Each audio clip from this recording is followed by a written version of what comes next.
Hello and a big welcome to the Soul Sync podcast. It's me, Jason Paul, as I'm sure you know by now. So welcome to day 3 of the magic. How am I today? It's a Thursday and I must admit it does feel like it should be a Friday. This week has absolutely tired me out. It's been the first week back after Christmas and it's been a busy time in my business, but it's been one of those weeks where if something was going to go wrong, it felt like everything has gone wrong. So I must admit, it has been a challenging couple of days to exude mass amounts of gratitude. But even in all of those testing situations, I managed to find something to be grateful for, which I guess is all the element of what the magic is all about. So I hope you're well. I hope your January is off to a good start. I can't believe it's the 4th of January. And if you're in England at the moment, you will know we are having terrible weather. It is absolutely bloody awful out there.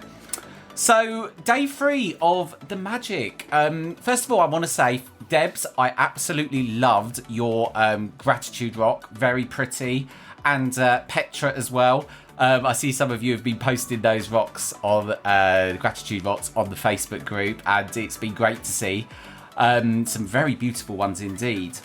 So day 3 is all about magical relationships. And the chapter starts off by saying, imagine you were the only person on the earth. And it's quite a remark to say in the first line. And it did make me think, actually, if you was the only person on earth, can you imagine it? There would be no reason to get up, do anything. And it even says here, what would be the point in creating a painting if no one could see it? What would be the point in composing music if no one could hear it? And I think that's exactly right. And it did get me thinking this morning when I was reading this over my morning coffee. I was like, God forbid I would be on the planet alone. That wouldn't be what I'd want at all. So the essence of day 3 is all about having gratitude in your relationships. And by having gratitude in your relationships with people, you will have much, much better relationships. I found this next fact that the chapter said to be highly interesting, mainly because I've even found myself quoting it back to people at times. And it says that science is now confirming some of the great sages of the past. And it goes to say that people who practice gratitude have closer relationships and are more connected to family and friends. It goes on to interestingly say that the most outstanding statistic that has come from the research studies is for every one complaint about another person in your mind, whether in thought or word, there have to be 10 blessings for the relationship to essentially flourish. Any less than 10 blessings for every one complaint and the relationship will deteriorate. And if the relationship is a marriage, it will most likely end in divorce. So that got me thinking back to lots of different relationships in my life, whether it being friends, romantic partners. And I really started thinking at points throughout the manic day I've had about some of the relationships of the past. And I totally agree. I think that you can have that one thing about someone that really annoys you, which is a point of complaint in your mind. And that one thing at times can be what breaks up a relationship. So I really do think there has to be that kind of one complaint to 10 good thought ratio. The chapter goes on to essentially say that if you practice gratitude in your relationship and be grateful for that person, that will encourage thoughts, feelings, and emotions of positivity, which will go to improve the relationship. And I totally agree with that. I've had at times some real rocky relationships in my work career.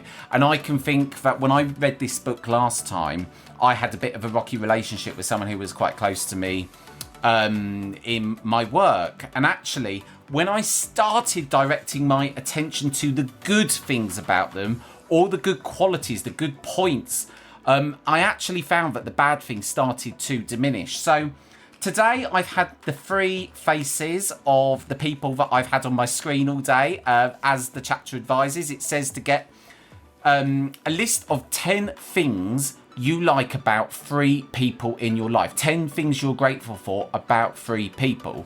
So I've done that. Then I've cut out my faces, which are now living on my monitor at work. and I've been thankful to my mum, my cousin, and my brother. So yes, that's day 3 of the magic. I'm still going. I'm still staying strong. I haven't yet gone back to day 0, but I know where the test is going to come in. It's going to come in at the weekend. So I am determined, Soul Sync family, to not let you down on this journey of gratitude. And I'm so excited to hear how your thoughts go as the book goes on, because I really do think this is a great book, which is why I've dedicated myself to it for 28 days and doing 28 podcast episodes. I hope you have a lovely rest of the day, and I look forward to speaking to you tomorrow.